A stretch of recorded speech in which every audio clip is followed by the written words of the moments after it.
Okay, I think we're ready to make a start. So thanks everyone for coming.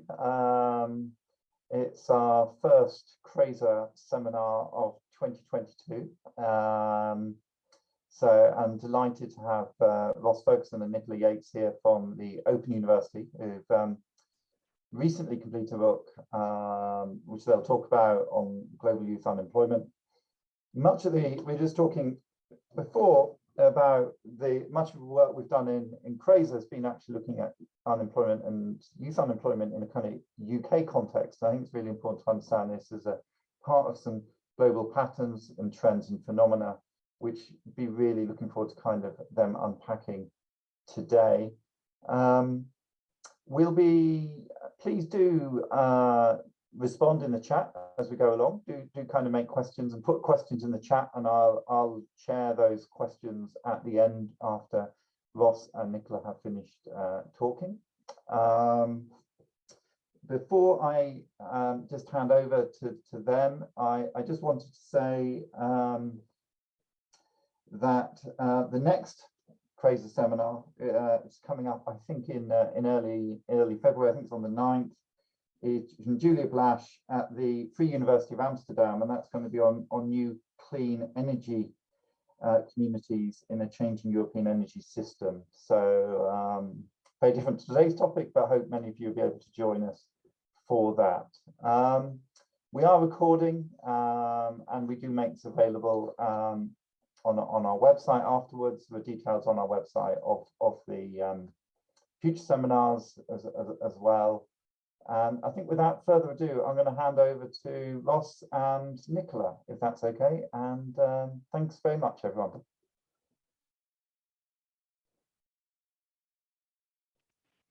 Thank you. I think Nicola's going to start us off.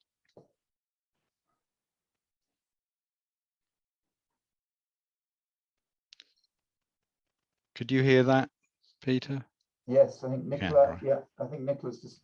Sorry, I just unmute myself. I'm really sorry. God, that's a great start, isn't it? No problem. Right. Sorry, let me try again. Okay. Can everyone see the slide? That's great, thank you. Great, okay, thanks very much for that. Okay, thank you. Good morning, everyone. And thanks very much, first of all, to Kathy for inviting us to present at CRESR's seminar. We're very honoured and delighted to be able to talk to you all about some aspects of our new book that came out just last year.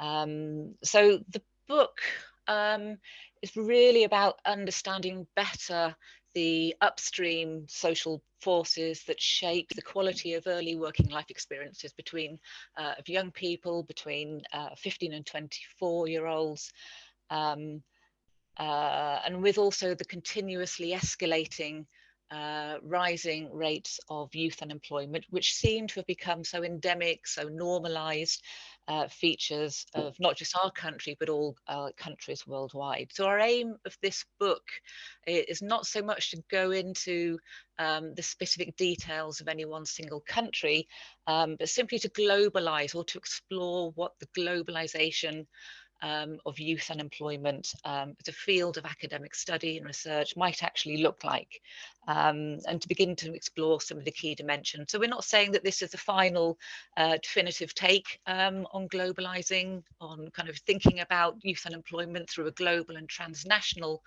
optics. This is our take. I suppose just worth pointing out what we mean by globalizing. So I suppose at the broadest level, this means that, as I've briefly signaled, that we use a transnational optics to examine young age, the significance of young age in the globalizing economy.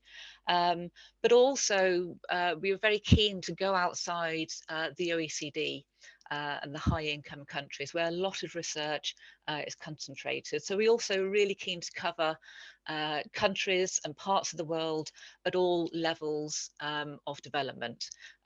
So we go right across the entire range of high income to low income countries in our study. So we start to join the dots, if you like, between national level and global level dynamics, links between the global north and the south, between the past and the present, and the role of global institutions and the significance of cross-border spheres of governance in shaping responses to youth unemployment. So there's much more in the book than we could possibly present here in half an hour. So what we're going to do today is to present on aspects of why young age matters in global economic restructuring and why it has mattered, particularly when we look at a particular moment in the global economy, which is the impact, which is the global financial crisis and its impacts. So just, I suppose, a brief word before I kind of launch into this, which is for students and scholars of social policy, our choice of unemployment as the key concept may be surprising. We do go into this in the book in a lot more detail, but suffice it to say for the moment that we are using a definition of unemployment as meaning both open unemployment and also hidden unemployment. So it is a very broad understanding of unemployment. So I just want to start just by giving a bit of a kind of a bird's eye overview of youth unemployment worldwide in numbers. So this graph shows increase in the proportion of 15 to 24-year-olds who are unemployed, changes in that between 1991 and 2020. Can also see that worldwide the youth unemployment rate is more than 3 times higher than the adult rate, and this differential has actually grown over the last 3 decades, and especially since the global financial crisis. So we'll come back to some of those points later on. And just another kind of take on youth unemployment numbers, which is look at the gender differential. So we also know that young women are much more likely to be unemployed than young men, and these differences are most pronounced in Arab states, North Africa, Latin America and the Caribbean, Eastern Europe and Central and West Asia. So pretty much everywhere in the world, there are really stark differences in the rate of young female unemployment compared with young men. So what I'm going to be talking about in my part of the presentation is just to give a very broad introduction to the salience of young age in the social division of global labour, and asking how are young members of the workforce positioned and repositioned as flexible factors of production within the globalising economy. So these are questions around, kind of how does global economic dynamism connected to the selective inclusion and the exclusion of young people from employment. And in the book and in the presentation, I'll be looking at some of the frontier industries or sectors in this globalizing economy, looking at so-called light manufacturing, and also some of the services industries. And we also include global finance, seen particularly through the lens of the global financial crisis. So so obviously bringing age back into discussions of social transformation involves starting with the age arithmetic of global production. And these images here, courtesy of a well-known image provider, kind of signify the enduring preference of employers particularly in offshored production for young workers. So this is a consistent finding of workforce composition studies which show this, this enduring appeal of young people as employees. So in the light manufacturing sector, and I just refer back to the classic study of this, which is Volker Froebel's study on the new International Division of Labour all the way back in 1980, which was looking at trends in industrial restructuring in Germany in the 1960s and 1970s, and which showed a very strong preference for young workers. So the vast majority, nearly 80, well, between 80 and 100% of employees working directly in production overseas in the newly industrializing countries of Taiwan and Malaysia were under 25-year-olds. Sorry, were under 25 years old. In textiles specifically, just a little more than the fifth of employees were younger than 20-year-old. Versus 8% in Germany. And in garments, we had an even higher proportion of young people. So 43% were aged under 20 years old, compared with 18% in Germany. This also carries through to services. So in the IT-enabled services sector and also informatics, Heather Josh's study in India showed about half of employees were aged between 21 and 25-year-olds, and even younger ages were concentrated in global call centres. So this strong preference for young workers is very remarkable and quite distinctive, because the equivalent operations at home, as it were, in high-income countries have much more mixed or older age workforce profiles. So we have to then look at why is it that employers in these industries universally seem to prefer young people. So I mean, there's a couple of points to be made here. One is that youth signals both the mentality and the corporeality of the ideal worker that's so cherished by employers worldwide. So age ideology, we've argued, is apparent in employer arguments that young people fulfill the requirement of a cost-efficient workforce.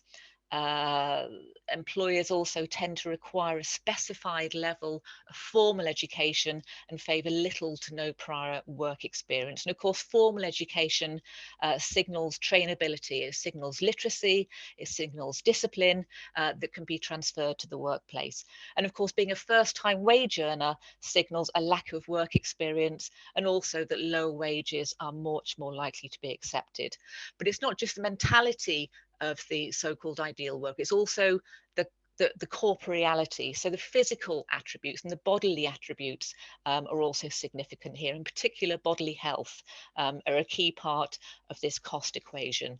And I just cite you a really interesting study by Michael Fergusson back in '71. Showed that the large supply of available Mexican workers was crucial in the US electronics sector. Relocation to Mexico, simply because this meant that access to a large pool of young people who could perform delicate assembly operations with unaided eyesight. Whereas in the USA, available workers were usually older workers who needed microscopes and magnifying glasses. So being young and having good bodily health, having good eyesight, obviously kind of requires much less investment.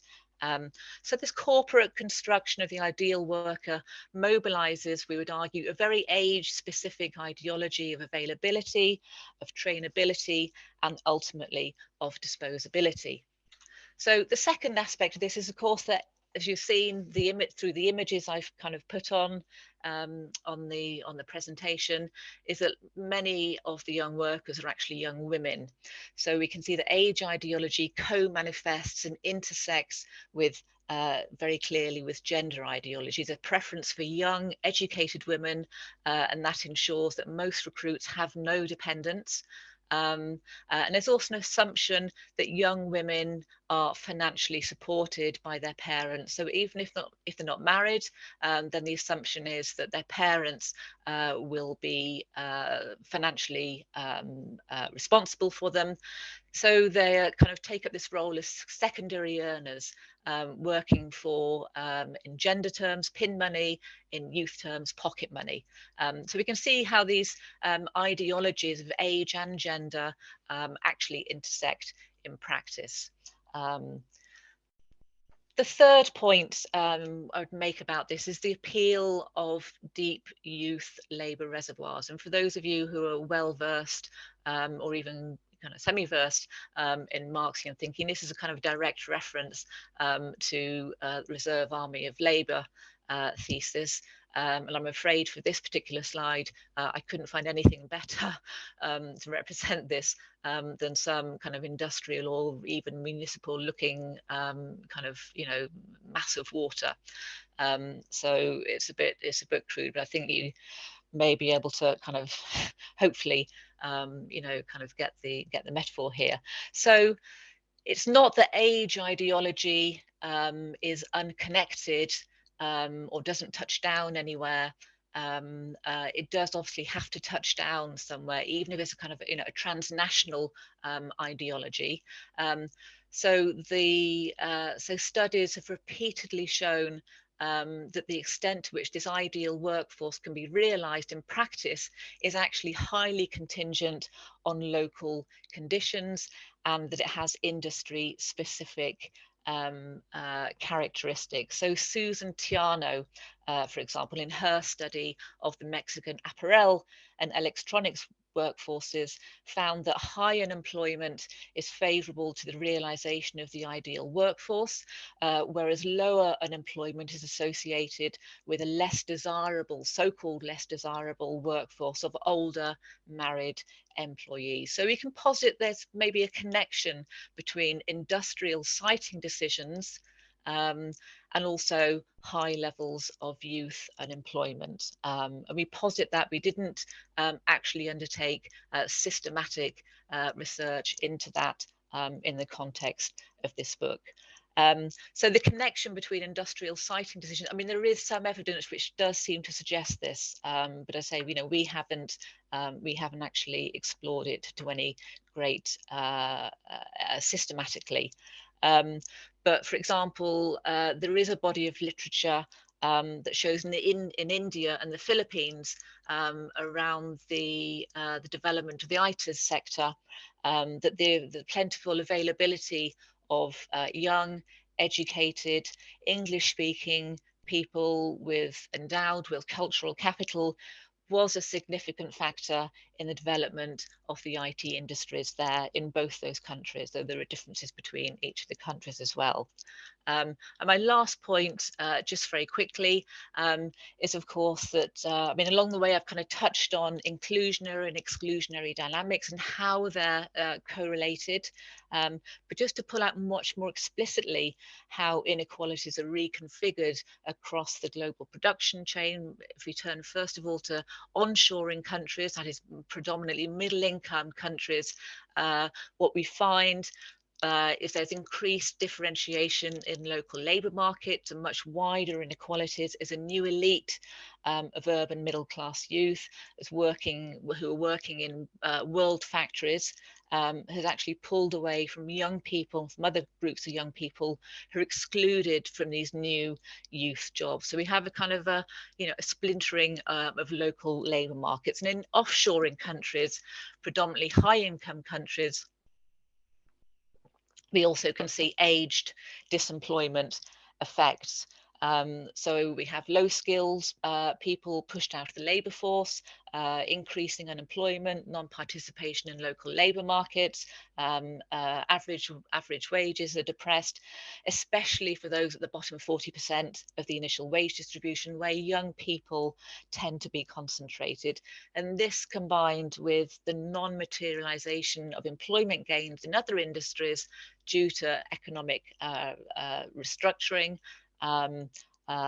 means that those jobs that might have offset those losses don't actually transpire. So together, these dynamics foreclose once secure pathways to employment for subsequent generations of young people. Okay, so that's a very kind of brief, rather rapid overview of some key points about the significance of young age within the international division of labour and of economic globalizations. So I'm now going to hand over to Ross. He's going to take up the baton for the next bit. Okay. Hi everyone, I'm Ross Fergusson. So as you all have gathered already, we're having a bit of a change of attack here, and we're going to start thinking about the impact of the financial sector on age differentiation and youth unemployment, and particularly how that sector was reflected in youth unemployment rates during the global financial crisis from 2008 onwards. And in particular, we're interested in how the conditions of a truly global crisis played out through the age-related processes of hiring, and especially in this case of firing young people. So this first slide is going to compare youth and adult unemployment rates over the 30-year period from 1991 to the present. If you want to, I think probably the best thing to do will be just set this off now, Nicola, and we'll let the whole thing run rather than me try and catch up with it, and I'll talk through it. So you can see the pretty dynamics, and I would have taught you through in each stage of this. It takes away some of the drama, but it makes it a bit clearer. So 2008, there's that 2008 vertical line, which is obviously the onset of the financial crisis. And you can see these are global figures for our ILO, all countries for which ILO has data. And 15 to 24-year-olds, our age group that we're treating as young people, started a much higher youth unemployment rate way back in 1991 at nearly 10%, which creeps up all the way through the 90s and the noughties, was recovering before the financial crisis in 2006-07, and then there's a great spike, or a small spike after 2008. It is a small spike when we're looking at it in global terms or across all countries, and that carries on rising gradually up towards 14%, as you can see. So that by varying degrees we get differences of between 6 and 10%, by which youth unemployment worldwide is in excess of adult worker unemployment. So that in itself tells a story, but it's a very aggregated story, and therefore we want to look at this quite differently by country income groups. So we go on to the next slide, please, Nicola. Thanks. Those of you who aren't familiar with them, I won't labour this. The World Bank designates 4 country income groups: low, lower middle, upper middle, and high. High income groups being more or less coterminous, though not entirely, with OECD. We're going to look at the trajectory over this 30-year period for each of those groups one at a time. If it's possible, Nicola, if it's easy, just to let this group run to the end and then stop, then pause it. Okay, if you pause now, that's grand. Thank you. So this is the low income group, and in fact it is a surprisingly low rate at 6%. I should say this is a bit of an outlier. I don't want to take up too much time talking about it, but there are major issues about poverty, essential self-subsistence, informal working, poor data, and so on in low-income countries, all of which mean that these 6% levels are almost certainly significant underestimates. But we're not going to compare them in the way that we are for the other 3 income groups. So if we go to the next one now, Nicola, lower income groups, lower middle income groups. Just let it run to the end. Okay, if we pause there, thank you. So you'll see, long before the financial crisis, lower middle income groups countries were already at 12%. They crept up to about 15% by 2006. They were recovering a bit before the global financial crisis. Then there was an uptick but the really telling and important thing here, which we'll be coming back to again later, is that trend carried on and indeed got more marked. The trajectory is much steeper as we get right up towards 2021. It's just carried on right through and appears likely to continue to do so. So next one for upper middle income countries, starts at a much lower base, only 8%, but even by the time of the financial crisis, it had got itself up to 14%, recovered a bit before the financial crisis, a significant but not huge peak afterwards, but then very similarly to lower middle income countries, a big upward push there. So in that sense, the two are fairly similar, but we've got up to 16-17% youth unemployment worldwide in those country groups. But then the next one, high income groups, is really telling. If you're able to, Nicola, take it as far as the line. The two, stop, pause now. Yeah, that's fine. Stop there. Stop. Yeah. Thank you. Well done. Great. So high income groups were already in perilous difficulty in 1991 when this graph starts at 14%. Things improved a bit during the 90s, went back up again during the noughties, we're starting to recover. And interestingly, really interestingly, I won't take time on this, you can see that bottom level at just at 2007, which went down to about 13%, was when when Lehman Brothers crash started. So the hit on youth unemployment was immediate. It didn't even wait for the full global financial crisis to go. But in 2008, not only was it going up, and if you carry on now, Nicola, and do it to the end, it goes right up really high to 18% right through to about 2014, and then an extraordinarily good recovery by comparison, going from what was 14% at the beginning, 18% at the peak, and has come back down to below 12% for the high income groups. So in summary, and at risk of putting it crudely, the global financial crisis worked out much better for youth unemployment in higher income countries, and much worse in the upper and lower middle income countries.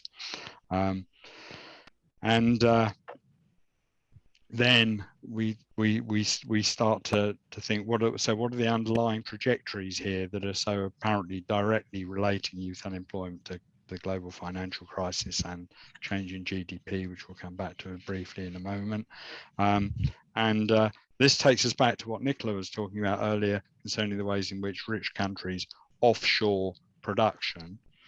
And what we may be seeing here, and I do stress maybe, can be explained by the higher income countries first during the period immediately after the financial crisis, 2008 to 2013, pushing the lowest skilled workers out of unemployment. There was indeed in the UK, as we all know, very high youth unemployment immediately after the financial crisis. But then this sudden recovery in about 2014 or so, and a rapid plunge to a much healthier state. 12% is hardly a good position to be in, but it's a lot less extreme than 18%. So the interesting bit is the lowest skilled workers were pushed out of employment immediately after the financial crisis, and then if that was related to offshoring, as we're hypothesizing that it might be, then that halted and reversed, and maybe took a lot of production back into the higher income countries and left the lower and upper middle income countries without that offshore work that they were very happy to take up. Some of that's I'll come back to that briefly. Okay, and I think now if we can go to the next slide now. Thanks, Nicola. So how does all this data play out in the rest of our book? I mean, there's an awful lot to say here and very little time to cover it in. First of all, there's little doubt the global financial crisis negatively affected growth in gross domestic product in many, probably most getting on for all countries worldwide. Secondly, those of you who know this field, there's a theory which is based on a law known as Oken's law, which established many decades ago that unemployment rates increase by about a third or a half a percentage point for every 1% of declining of falling GDP. Then our extent, a large part of the book, the whole of chapter 6 and the run up to it in chapter 5 and what follows, are based on some extremely detailed modelling that we did with our very able statistician, which looked at what the relationship between GDP and youth unemployment rates were before and during and after the financial crisis. And there is undoubtedly a relationship. It's a significant relationship. It's variable, sometimes quite variable, unexplainedly variable between countries, but there is for sure a relationship between those two things there. And as Nick has already explained, the offshoring production from high to middle income countries reduces employment security in higher income countries and increases it in middle income countries. But that dynamic is easily reversed during recessions when labor is cheap in higher income countries and production is taken back into those higher income countries. There's certainly a strong historical evidence of the ebb and flow of offshoring and onshoring according to the state of economies by time and by place. And it's reasonable to hypothesize, and I do stress it's no more than this, that the dramatic decline in youth unemployment rates in higher income countries since 2014 might well have been a consequence of reduced offshoring in many high income countries, and that obviously had negative effects on employment rates or increased unemployment rates in middle income countries. But that has yet to be tested. It isn't part of the book. That's kind of a potential next project. Okay, back to you, Nicola. Okay, thanks. Thank you, Ross. Okay, so I'm just going to finish up with a couple of concluding comments in the minute or so that we have left. So, I mean, there's so many things that we could say, and obviously we have time for discussion as well, but just to point out these, one is, so what we've tried to do is impart a sense of how we've aged these global labour shifts, and arguing that actually young age is a significant factor in terms of understanding global economic restructuring and the role that labour restructuring plays within that wider economic restructuring. So we've argued that youth labour is absolutely pivotal here in ways perhaps that have been underestimated previously. So just to pick up on a couple of points then, global economic restructuring and crisis, as evidenced by the global financial crisis, bears the imprint of enduring age ideology. Just a couple of sub-points here to highlight. One is, this is not to say that it's not undifferentiated when it touches down. Of course it is. We're not arguing this is a universal ideology that stays the same, exactly the same, wherever it touches down at any point in time. However, we would argue that age ideology, the kind of core characteristics of age ideology are enduring, and they are genuinely transnational. And the second point I would make is that so we'd argue that age ideology is distinct, but it's not, doesn't exist in a vacuum, of course, and it intersects in particular with gender ideologies. And in that regard, we see the book and the research as kind of having a dialogue with with a classic study by and arguments by Diane Elson and Ruth Pearson on nimble fingers, where they invoke and actually talk to a great extent about the role of gender ideology in the International Division of Labour. And yeah, so we're kind of adding to some of those discussions there. I suppose the next point is really to kind of posit this adaptation, or our adaptation of this well-known phrase around the new international division of labour, which we would call the new international division of youth labour, in our tracing of the global dimensions of economic restructuring. And I would say I just kind of posit that, but posit the newness of it. I'm not sure it is entirely new, since this division of youth labour was actually noted by Friedrich Engels in his study of English manufacturing in the 19th century.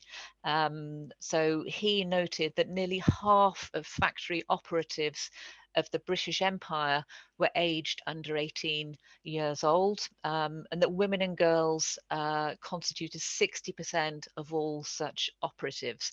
So the kinds of international divisions of labour revolving around age are by no means new. It's just they haven't been talked about in the way that we're talking about them. And I suppose finally, any good academic always finishes on highlighting the significant scope for much more extensively globalist social research on age as a structural differentiator of global labour. And I'm just going to be really cheeky now and just do my final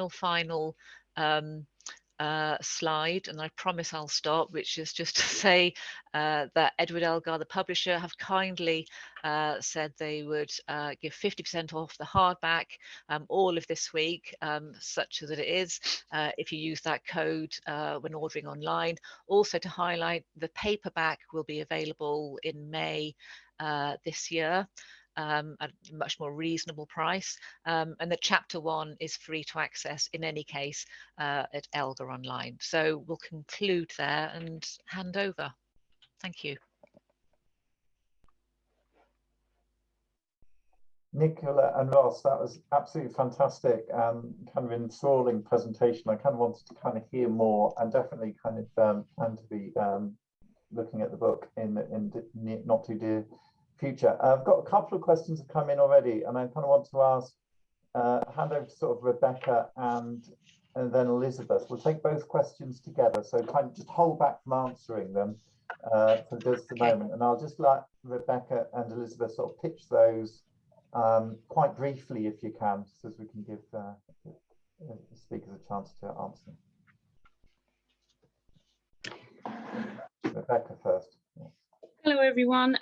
That was such an interesting presentation, and I can't wait to get my hands on the book. But meanwhile, I hope it's not too cheeky to ask some basic questions. So you gave a very convincing idea about the value of youth and female labour, and why employers might want it. And yet there's a story of relatively high rates of youth unemployment. So I wondered how that worked. And then following on from that, given the thoughts about the role of youth workers in manufacturing, what's the impact likely to be from further automation there? And I wondered if you looked at youth employment rather than unemployment, whether the patterns are much different, given that young people haven't had a chance to develop all the caring responsibilities and disabilities and so on that older workers are out of the labour market due to. Thank you. Thanks, Rebecca. And Elizabeth? Thanks, Bev. Yeah, it was just a quick question about education rates, whether you'd looked at engagement in education, because we've seen recently in the UK, in response to the issues of COVID, that young people have kind of stayed in education or returned to education. And I wondered if there'd been kind of any similar responses across the world to the global financial crisis that you'd seen. Yeah. Thanks. Ross and Okay. Okay, I don't know. Ross, do you want to take one of those? or shall I just pitch in? Why don't I just pitch in, and Ross can come in afterwards. Yeah, I mean, I'll do that. let me just take the flight to education, Elizabeth's question first. I mean, participation education has risen around the world, and that's certainly part of the explanation of declining youth participation in the labour force. I wouldn't be able to say whether that has changed since the global financial crisis. We didn't actually run those tests, I'm afraid, but it's a really good point to see how actually, you know, did the global financial crisis, you know, trigger the same kinds of ruptures or continuities, or, you know, underpinning the continuities, whichever way you want to kind of see it, really, you know, that it did for youth unemployment. So I'm afraid that's the best I can do on that. I don't know if Ross has anything particular to say about education. No, I don't think so. I mean, we weren't able to give it a lot of attention. Of course, it comes up in the book, but it's not been a focus. Yeah. Value of, should I pick up on value of youth and female, but there's still being high youth unemployment. Yeah. I wasn't entirely sure what you were driving at there, Rebecca. I can see there may be a line. Do you want to say any more about what you had in mind on that? Well, it seems that in order to explain high youth unemployment, we need to find evidence that employers don't like young people, but the story was the other way around. Right, okay. Well, I mean, I don't think it's so much that employers don't like young people. I think in many contexts, obviously incredibly variable worldwide and between income groups. I don't think there's any resistance. They're simply the easiest action for employers is not to employ, just to freeze employment as one cohort comes off the education system after another. Then you hold back, and equally well, because young people tend not to be well embedded in everything from trade unionism to degrees of permanency of contract. They're the easiest ones to part with when there's a downturn and employers are looking to shed staff. I don't know if that's answered your question. Yeah, thank you. Yeah, I mean, I think we'd say that actually they're not incompatible at all. You know, to have this kind of, yeah. So I don't think, I mean, there are people who argue, well, you know, if young people are so attractive, why is there such a high rate of youth unemployment? But actually, we would argue they're not incompatible at all.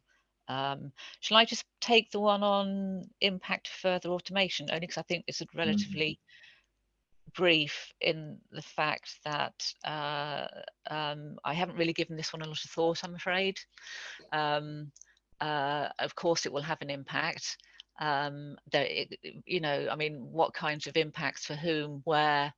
You know, we know, perhaps if we don't know anything else, we know it's going to be uneven in impact, and there's going to be very different kinds of impacts on young people. And I'm afraid that's the best I can do, which is pretty sad state of affairs, I'm afraid. But perhaps, Rebecca, you have, you know, perhaps you have some thoughts on that, unless Ross wanted to pitch in.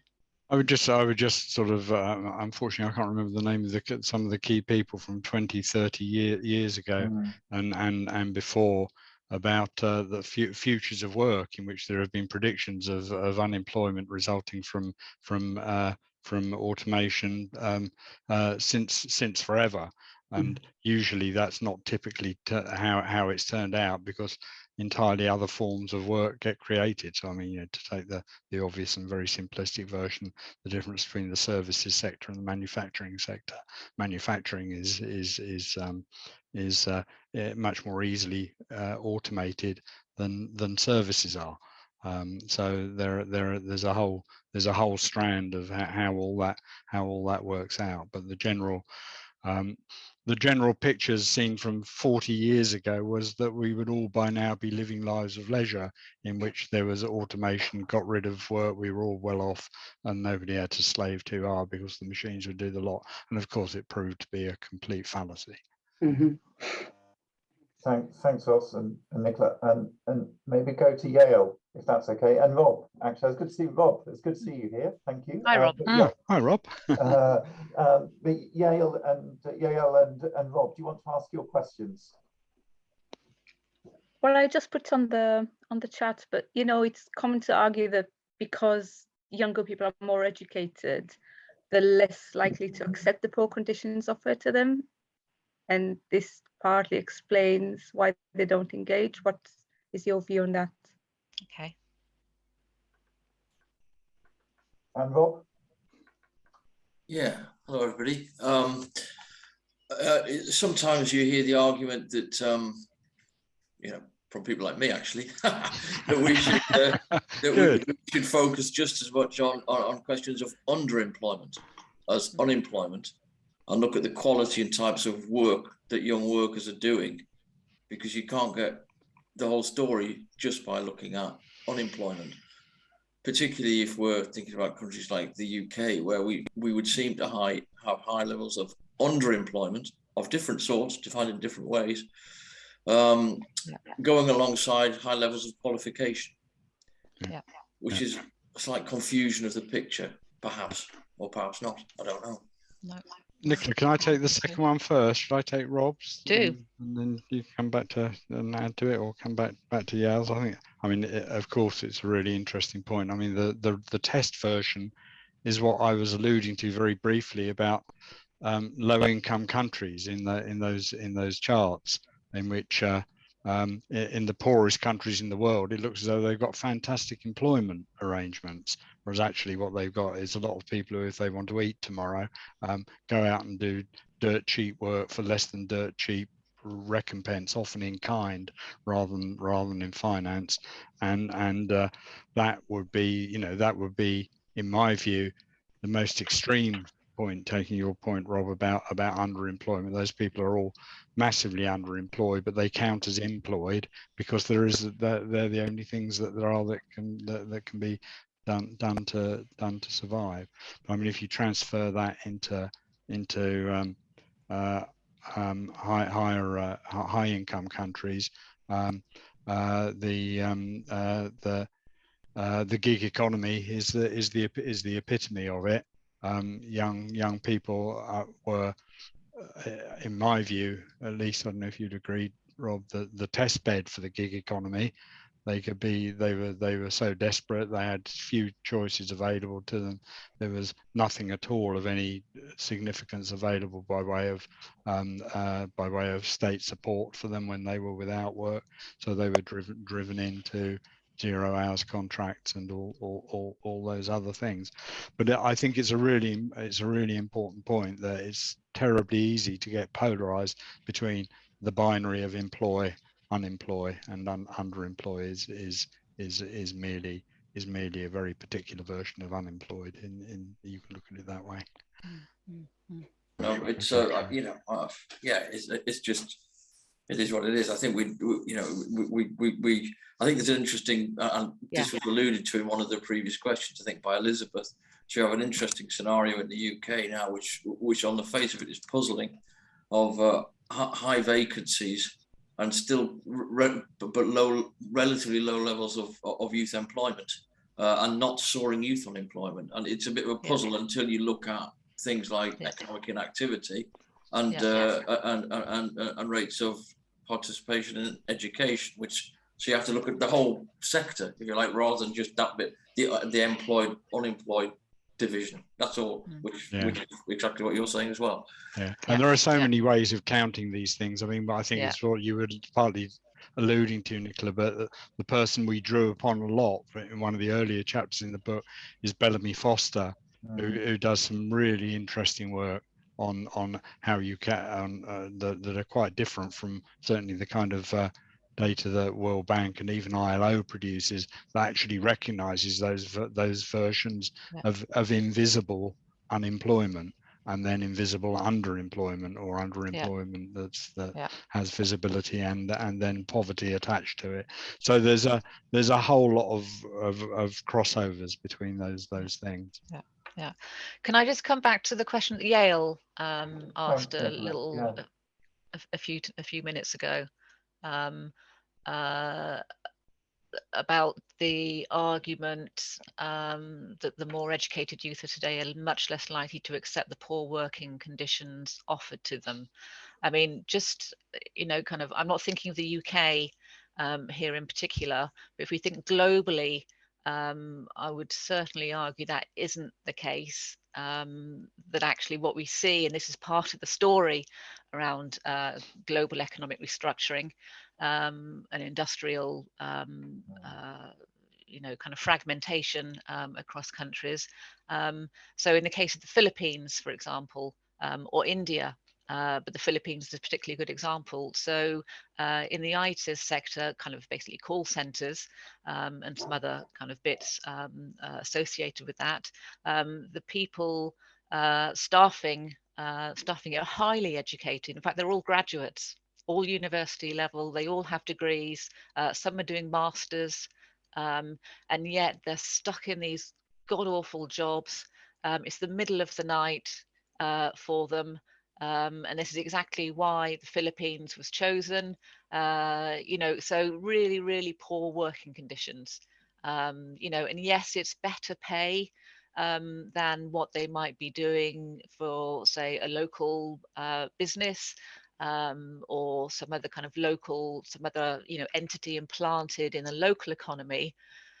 But, you know, I mean, I can't think of anything worse myself, but these are all graduates, right? Because there are no jobs locally. And this is one of the reasons why developing countries, middle income countries have actually accepted, you know, these kind of offshoring corporations, corporate plants, because they bring white collar jobs, which are so badly needed, which are, you know, such a small share of the economy of kind of lower income countries. So we see, you know, very educated people being drawn into these labour markets as such, which exist entirely separately from local labour markets. So when the conditions change, for example, when becomes labour shortages in, say, the Philippines, and then the plant you know, packs up and it goes somewhere else. You know, so this is kind of part of the story that's in one way very well known, but so I just kind of put that back to you. So I suppose I would disagree in the context of, you know, certainly of lower income countries, that we see highly educated young people accepting really, really poor working conditions.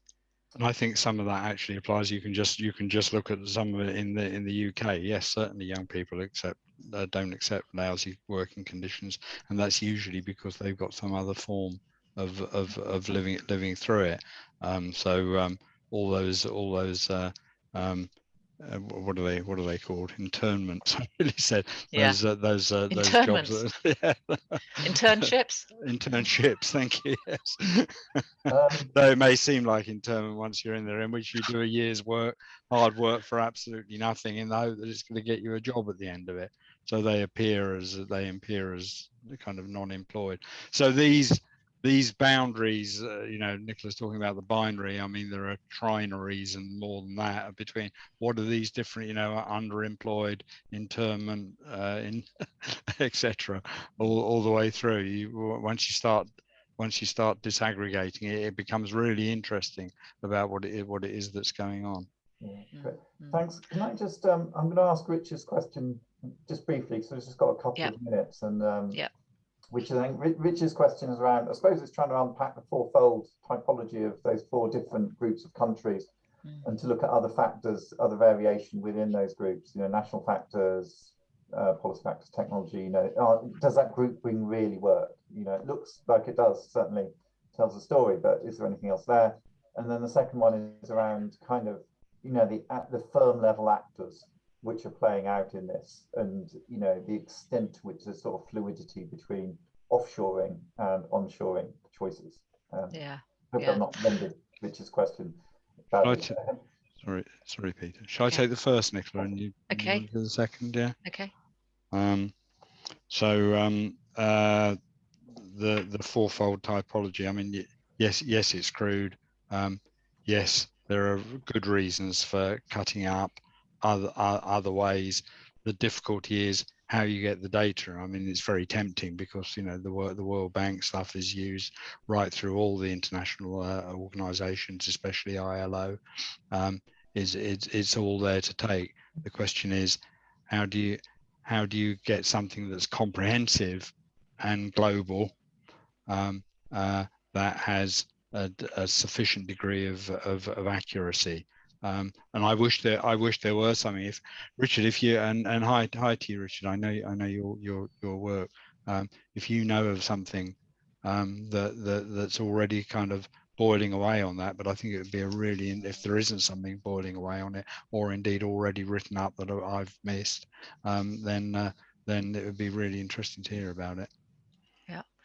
And just finally on the no, we didn't estimate or calculate the extent to which this global dynamic shapes unemployment. So as opposed to technology, national policies. So what we were trying to do is actually kind of bring the global back in to studies which have been predominantly, you know, country focused, looking at, you know, factors like technology, national policies. So that's where we're coming from. So there's no detail whatsoever in this book, I'm afraid, about any country whatsoever.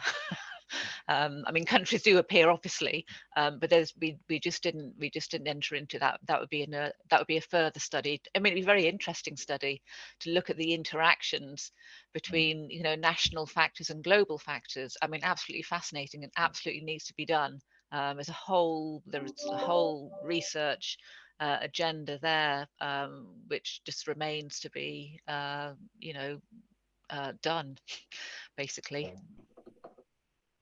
Ross, Nicola, thanks so much. I'm conscious of the time, and we have some colleagues who have left us already. That's been absolutely enthralling hour, and really, you know, it's raised loads of issues for me, which I sort of given a little bit of thought to, and I think, but not really considered in great detail. And great to have quite a wide-ranging audience as well here today. So yeah, just without further ado, just thank you in the usual way on Zoom, which is to kind of whatever you do on Zoom, whether it's clap or to post some image. But thank you your elbow for your time. Thank you very much. Okay. It's very kind of you, and thank you to you, Peter, and also to Kathy for all your work, Kathy, in getting all this going. We're delighted to have been here, and I wish we had another hour or two, another day perhaps. Yeah, I think we'll get you back. Thank you very much. Very much. Thank you. Thank you. All the best. Bye all. Bye for now. Bye. Thank you. Bye-bye.